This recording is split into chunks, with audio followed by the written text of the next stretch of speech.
Hai teman-teman, apa kabar? Semoga selalu dalam keadaan yang sehat. Di segmen kali ini aku akan berbagi informasi mengenai gimana sih caranya kalau kalian ingin bekerja di dunia perhotelan atau melamar pekerjaan di hotel. Nah, sebelum aku mulai videonya, ada baiknya buat teman-teman yang belum subscribe channel ini, bantu dukung channel ini agar terus berkembang dan aku biar lebih semangat memberikan informasi-informasi ke kalian dengan cara klik lonceng dan tombol subscribe di bawah ini. Dan juga share ke teman-teman kalian agar informasi ini bermanfaat bagi orang lain juga. Sebelum melamar pekerjaan di hotel, teman-teman harus pahami dulu nih bahwa di hotel itu memiliki beberapa departemen yang berbeda. Ada front of house, ada housekeeping, ada maintenance, ada juga food and beverage, atau mungkin di beberapa hotel-hotel besar mereka memiliki departemen yang lebih banyak lagi. Setelah itu, teman-teman harus menentukan nih kira-kira minat dan bakat teman-teman itu ada di bagian atau di posisi mana. Misalkan teman-teman ada minat atau passion di bagian customer service. Jadi mungkin posisi yang tepat untuk kalian apply adalah receptionist atau bagian front of house department. Tapi kalau misalkan kalian mungkin ada passion di bidang mungkin cooking atau mungkin serving gitu ya. Alangkah lebih baiknya buat kalian untuk mencoba untuk apply di suatu posisi yang ada di bawah naungan Departemen Food and Beverage. Setelah mengetahui posisi mana yang kira-kira cocok untuk kalian lamar, baru deh kalian siapkan CV. Buat kalian yang penasaran apa aja syarat-syaratnya, ikutin video ini sampai akhir ya. Syarat yang pertama adalah latar belakang pendidikan. Kira-kira penting nggak ya latar belakang pendidikan di perhotelan atau pariwisata untuk melamar pekerjaan di perhotelan? Jawabannya tidak sepenuhnya penting, tapi itu penting juga. Maksudnya begini teman-teman. Jadi, contohnya aku waktu itu mendaftar pekerjaan di hotel, tapi aku menggunakan ijazah peternakan, which is aku dulu memang lulus dari jurusan peternakan, teman-teman. Tapi nyatanya diterima. Jadi poinnya bukan di situ, poinnya ada di poin selanjutnya.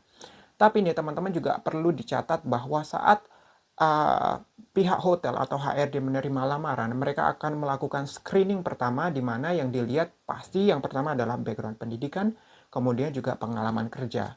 Kalau mereka menilai pengalaman pekerjaan dan pendidikan kalian layak untuk dipertimbangkan, maka kalian akan lolos ke tahap selanjutnya atau mungkin langsung ke tahap interview. Seperti itu teman-teman.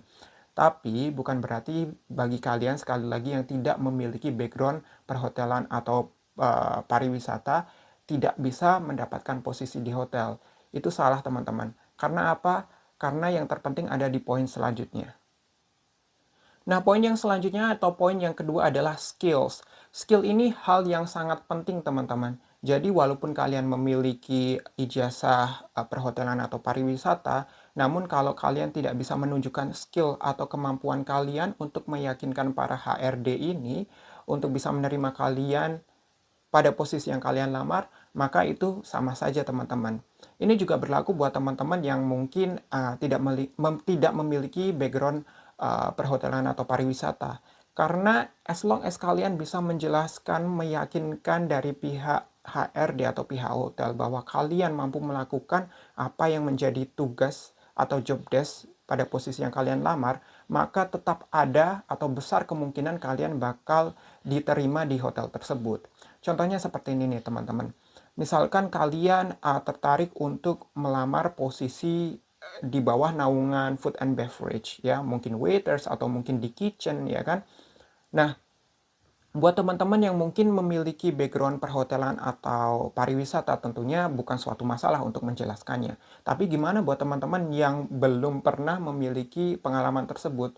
Nah, teman-teman mungkin bisa menceritakan pengalaman pribadi. Mungkin waktu itu kalian mengurus atau membantu menyiapkan hidangan saat ada pesta keluarga, mungkin pesta pernikahan, atau mungkin birthday party. Nah, itu bisa teman-teman explore, coba jelaskan bagaimana kalian menghandle situasi itu, bagaimana kalian menyiapkan hidangan kepada para tamu. Itu tentunya akan menjadi bahan pertimbangan. Dan misalnya juga kalian ingin bekerja di bagian resepsionis. Bagi teman-teman yang belum memiliki pendidikan pariwisata, kalian bisa menjelaskan bahwa kalian sangat ingin atau kalian memiliki passion di bidang tersebut. Misalnya, kalian bisa menjelaskan bahwasanya kalian memiliki communication skill yang baik, kalian suka berinteraksi dengan orang-orang baru, dan kalian juga suka membantu orang-orang yang mungkin membutuhkan bantuan kalian gitu. Dengan senang hati kalian akan membantu. Di mana di bagian front office ini tentunya hal-hal seperti ini sangat diperlukan, teman-teman. Mungkin kedengarannya hal-hal ini agak sepele ya teman-teman, tapi ini pengalamanku saat aku ingin hire seseorang atau mungkin aku mempunyai kandidat saat di interview, aku akan mempertimbangkan hal ini. Misalkan mereka memiliki minat dan passion di bidang tersebut, dan mereka mampu menjelaskan dengan baik dan juga meyakinkan pihak dari hotel bahwa mereka mampu melakukan tugas atau pekerjaan tersebut, maka kami dari pihak hotel atau kita pastinya akan mempertimbangkan kalian untuk di-hire walaupun kalian tidak memiliki background pendidikan di perhotelan atau pariwisata. Oke, selanjutnya poin yang ketiga adalah kemampuan berbahasa asing. Nah, penting nggak ya kira-kira untuk memiliki kemampuan berbahasa asing? Oke, mungkin jawabannya adalah ini adalah suatu hal yang penting, tapi bukan merupakan suatu keharusan. Jadi seperti ini teman-teman. Teman-teman harus tahu bahwa hotel itu macamnya banyak sekali ya kan. Jadi target market mereka pun berbeda-beda. Ada hotel yang memang target marketnya hanya untuk lokal saja. Dimana kalau kalian mendaftar ke hotel yang target marketnya untuk orang-orang lokal saja, di mana tidak ada tamu asing, tentu saja kemampuan berbahasa Inggris tidak begitu diperlukan. Tapi lain halnya jika kalian mendaftar ke hotel-hotel yang memang target marketnya orang-orang asing. Mungkin kalau misalkan target marketnya dari China, jadi kalian harus paling tidak mengerti atau memiliki basic skill atau kemampuan berbahasa asing, terutama bahasa Mandarin. Tapi lain halnya jika hotel tersebut mempunyai target market di kawasan mungkin Amerika, Eropa, atau Australia. Jadi kemampuan berbahasa asing, terutama berbahasa Inggris, menjadi sangat penting. Dan itu terutama buat kalian yang mau bekerja di front of house atau front office, mungkin di bagian reception, dan juga mungkin waiters, terutama pada posisi-posisi yang selalu face to face bertemu langsung dengan tamu, kemampuan berbahasa asing menjadi sangat mutlak. Ini berbeda halnya jika kalian ingin mendaftar pekerjaan di mungkin di posisi housekeeping atau mungkin di posisi kitchen yang notabene-nya tuh di belakang. Jadi tidak selalu bertemu dengan tamu. Mungkin kemampuan berbahasa asing itu tidak begitu diperlukan.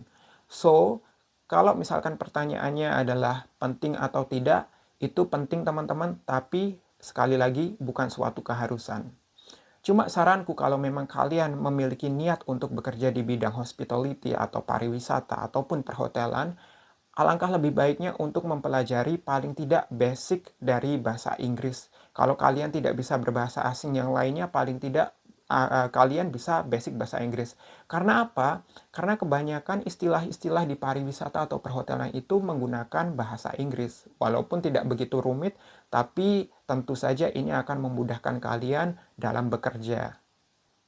Nah, poin yang keempat atau poin yang terakhir, dan menurutku ini adalah poin yang paling penting, adalah sikap atau attitude, teman-teman. Jadi, doesn't matter kalian memiliki latar belakang pendidikan dan skills yang sangat mumpuni, ataupun kalian memiliki kemampuan berbahasa asing yang luar biasa, tapi jika kalian tidak memiliki sikap atau attitude yang baik, tentu saja dari pihak HRD atau pihak hotel akan mempertimbangkan untuk tidak meng-hire kalian, atau kemungkinan kalian untuk diterima bekerja di hotel tersebut mungkin menjadi kecil. Kenapa teman-teman?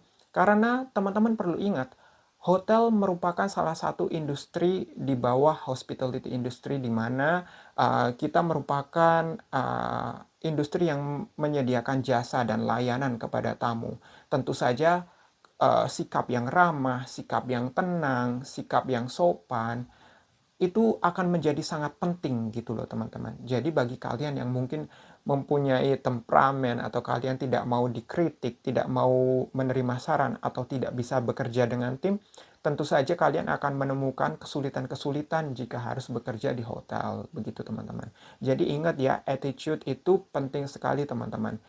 Perhatikan saat kalian interview untuk menunjukkan sikap ramah kalian, sikap ingin belajar, dan juga sikap untuk siap menerima kritikan. Karena kenapa teman-teman? Di hotel itu tidak jauh dari yang namanya komplain, yang namanya kita bekerja di bidang jasa. Tidak bisa selamanya kita memuaskan hati konsumen, ya kan? Pasti selalu ada aja komplain. Nah, bayangin aja kalau teman-teman tidak bisa menerima komplain, pastinya bekerja di hotel adalah sesuatu hal yang sangat-sangat stressful, ya gak? Jadi teman-teman perlu dipertimbangkan sebelum kalian bekerja atau memilih untuk melamar pekerjaan di hotel atau di bidang hospitality industry lainnya, pastikan dulu apakah benar ini sesuatu yang sesuai dengan hati kalian gitu. Kalau misalkan kalian rasa kalian cocok, ya why not? Nah, itu dia teman-teman syarat-syarat utama yang mungkin kalian butuhkan saat kalian ingin melamar pekerjaan di bidang perhotelan atau pariwisata. Nah, gimana nih? Apa sekarang kalian mulai pede untuk melamar pekerjaan di bidang pariwisata atau di hotel? Oke, untuk menutup segmen kali ini teman-teman, aku hanya ingin mengingatkan walaupun saat ini sedang ada pandemi COVID-19 di mana hotel industry atau hospitality industry merupakan salah satu industri yang sangat terdampak oleh adanya pandemi ini, namun teman-teman harusnya jangan khawatir. Kenapa? Karena pariwisata itu nantinya ke depannya akan terus berkembang. Bahkan pemerintah Indonesia terus menggerakkan atau menggiatkan promosi baik secara nasional atau internasional di bidang pariwisata, karena memang pariwisata ini adalah salah satu penggerak perekonomian negara yang sangat penting dan mendatangkan devisa negara yang cukup banyak, teman-teman.